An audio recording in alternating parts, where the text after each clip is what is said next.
out for Epstein. Yo.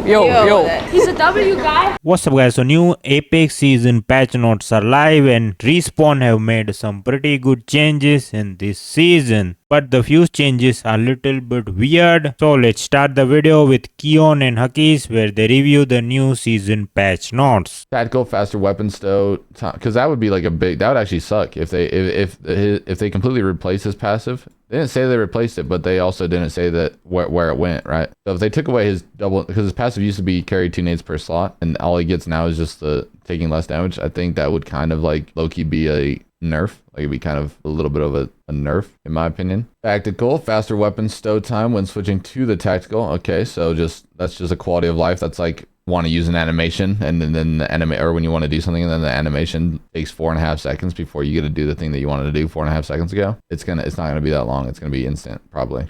Flatten the trajectory to make tap firing more accurate. Okay, so it's just gonna be a straight line rather than have any arch is what it sounds like. Reduce delay before explosions start up was 1.7, now 1 second. Okay, all right, yeah, just quality of life changes. Like you shoot your knuckle cluster and then they don't have time to slide out before taking damage. It's gonna hit and then it's gonna do damage. That will be good. Increase base damage 15, it was 10. Okay, reduce the duration by 50%. Okay, so it doesn't last as long, but it does more damage. So the shorter period of time, essentially just more explosive damage, right? That's pretty good. I don't really know what's going to be better.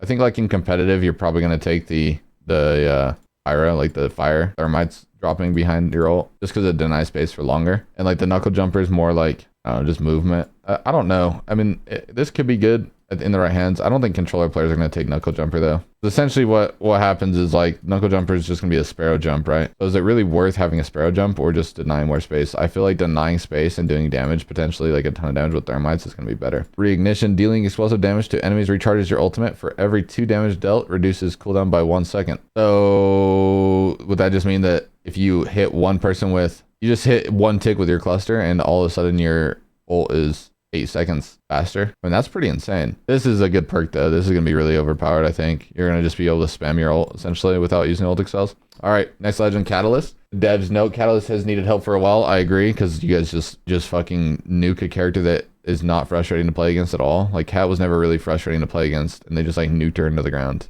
Really strong. You're gonna be able to like control way more, like control buildings way harder. Tactical, flatten the trajectory, slightly lower the pitch and increase the overall range. So now you can just rip the fucking spikes across the map. Increase size by 50%. Okay, bigger. Covers more area. Reduce the delay before spikes can deal damage. Nice, halved it. So now it activates twice as fast. Can now have 3 traps minimum, was 2. Okay, so they put this perk right here into the base kit, so that's huge. It's not a perk anymore. Activation radius reduced by 20%. That kind of sucks. Like that makes her stronger, but it also makes that's annoying to play against. You have to be standing like on the spike essentially to destroy it. That's kind of, I'm not a fan of that, because then it's like there's no counter. You're just gonna have to full body peek the spike, but it does make her harder to kill. So all right, ultimate, you can now toggle to deploy the ultimate horizontally. This is a great change. Length increased by 5 meters. That's good. That's like base 5 meters, so now it's 50 meters by default. That's huge. The wall can now build up through standard doors, Lifeline's Dock Halo, and Gibraltar's Dome of Protection. Nice. That was huge, because when you would pair Gibby with Cat, you would just accidentally like hit the side of his bubble and your wall would just stop. That would suck. Yeah. Steeper angles, nice. So it's more likely to keep bleeding, reduce dark field duration when enemies will walk through. They're not as blind for as long, but all this is good changes. I don't think that's going to be annoying. I will say the one annoying thing is her spikes not being able to be shot out until you're literally like almost standing on it. That's kind of annoying. Level 2, hidden spikes. The spike pool is now hidden to enemies while inactive.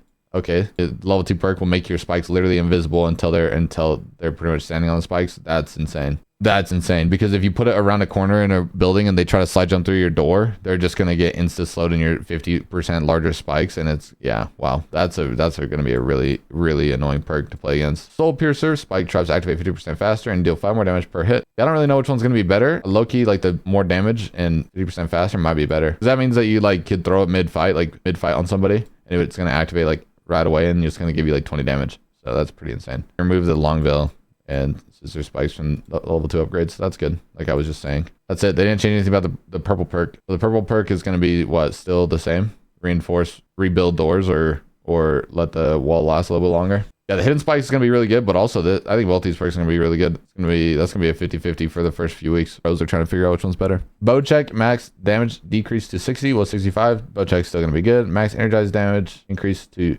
50 was 55. So instead of it hitting 80s, it's going to hit 75 with the charge bow. Instead of it hitting 65s, non-charge is going to hit 60s. Still good. Still can 2-tap on white armor beginning of the game. That's when it was really good. Takes longer to shoot though. That's a... You see what I mean? They don't nerf the gun. They don't just nerf the damage of the gun. They go, okay, let's nerf the damage, the max damage, and then let's make it feel terrible to shoot. And now no one will pick it up. Fuse. The old dog needed some new tricks. In particular, Fuse Ultimate was seen as being too difficult to use and often unimpactful. The ultimate new behavior should make it easier to find effective use cases while cementing Fuse's identity as mobile artillery. With the ultimate focus on clearing out large spaces, we want to focus the tactical on being quicker and easier to tag enemies. The reduced duration on Knuckle Cluster can also help you follow up on your own damage, particularly alongside his passive change. Knuckle Jumper replaces Knuckle Hustler as a movement option that feels more fusey, with plenty of nuance to master the many ways to use it. Fuse is no longer slowed when taking explosive damage, faster weapon stow time when switching to the tactical, flatten the trajectory to make tap firing more accurate, reduce the labor for explosion startup, it was 1.7, now 1 second, increased base damage was 10, now 15, reduce the duration by 50%. It does the same damage as before, just faster, so it's going to be more of like a frag grenade kind of. It's going to be same amount of damage in total, but way faster, the damage is going to explode. Refresh ultimate behavior, fires a mortar explosive against the ground, then sprays out smaller bombs around its landing point. When aiming down sights, the mortar can pierce up to cover up to 13 meters deep and deliver explosives to the other side. So it's like he can basically grief building teams and like GB bubbles and all that type of stuff. Pyrotechniques, your ultimate will drop behind patch of fire for 8 seconds after the bombs explode. Knuckle Jumper, jumping when you next to your own knuckle cluster will give you an explosive boost. It restores the cluster afterwards. Reignition, dealing explosive damage to enemies, recharging your ultimate for every 2 damage dealt, reducing cooldown by 1 second. Remove the Ringmaster, Scar Tissue, and Knuckle Huster. Wait, so you can't scan ring console anymore? That's just fucked up. So they like these changes. Wait, what? So they make him not viable for competitive, not viable for ranked. What? Like nobody's gonna play Fuse anymore if he doesn't have ring console. So they just reworked the character and now nobody's gonna play him because he's not good in ranked and he's not able to get ring console in comp. So alright. He's just gonna be useless now, or what? Catalyst, damn note. Catalyst has needed help for a while, especially as other controllers have gotten buffs in the new past Fuse season. While the ultimate is generally well liked, the tactical needs some attention to help her compete. The bigger area and extra max trap lets you block off more territory with a reduced activation time and 2 new upgrade options. You should have more options on how to deploy your spikes to distract and punish your opponents. We have some bigger changes in the works for her, but we feel this is enough to give Catalyst players more opportunities to shine. We will be actively looking for community feedback for how these changes feel, so Catalyst mains get loud. Passive can now reinforce up to 4 doors was 2. Tactical flatten the trajectory, slightly lower the pitch and increase the overall range. Increase size by roughly 50%. Reduce the labor for spikes and deal damage. Can now have 3 taps instead of 2. Activation radius reduced by 20%. This is how close you have to be before these spikes stand up and the core is vulnerable. So you need to be closer to break them now. You can now toggle to deploy the ultimate horizontally. Length increased by 5 meters. You can now be placed on steeper angles. Reduce dark veil duration when enemies walk through was 7 seconds, now 5. I do not like getting blinded by the cat wall. I don't think that's a good mechanic. I feel like they should have reworked that one. Level 2 hidden spikes. The spike pool now is hidden to enemies while inactive. Soul piercers, spike traps activate 50% faster and deal 5 more damage per hit. Remove the signature spikes in long veil. I mean, Cat's gonna be more of an option now. I don't think... It doesn't sound like she's gonna be, like, the top controller character. I still feel like Caustic, Watson, and Rampart do overall sound better. But, I mean, she'll definitely be, like, stronger when you actually have to play her. Because right now in competitive Apex, we rotate ring console characters a lot, right? Like, Caustic, then Rampart, then Watson, then Cat. And once you get to the Cat time, that's when I feel like she's gonna get definitely more played now. But, I mean, overall, she doesn't sound as strong as the other characters, really, yet either. She's a better character, but she's still not as strong as, like, maybe she can, like, be played instead of Watson earlier, but overall I still think Caustic and Rampart are going to be better for competitive Apex, and she's not going to get touched in ranked at all. Like, you still use this for ranked, which is, like, sad because, like, we're updating 2 characters that won't see the light of day in, like, ranked at all, so they're only competitive characters. Abilities: passive, enemies outside of 13 meter no longer block white ravens from spawning. Flock upgrade bought into base kit. Clues more than 13 meter away no longer block white ravens. Tactical total scan duration up to 4 seconds was 3. Full body duration remains half the full scan duration, so now 2 seconds, what, 1.5. Reduce screen coloration during scan. Fewer clues will pop up on screen when your tactical system scans an enemy. Ultimate cooldown reduced to 2.4 minutes was 4. That's huge. Activation time reduced by 20%. After activation, divider FOV credit is back to your normal FOV. Nox while your ultimate is active, increase the duration by 5 seconds. Will always reset to 10 if below. Unchanged, Nox while your ultimate is active, resets your tactical duration. This has been active for a while, but it's now called out in the ability description.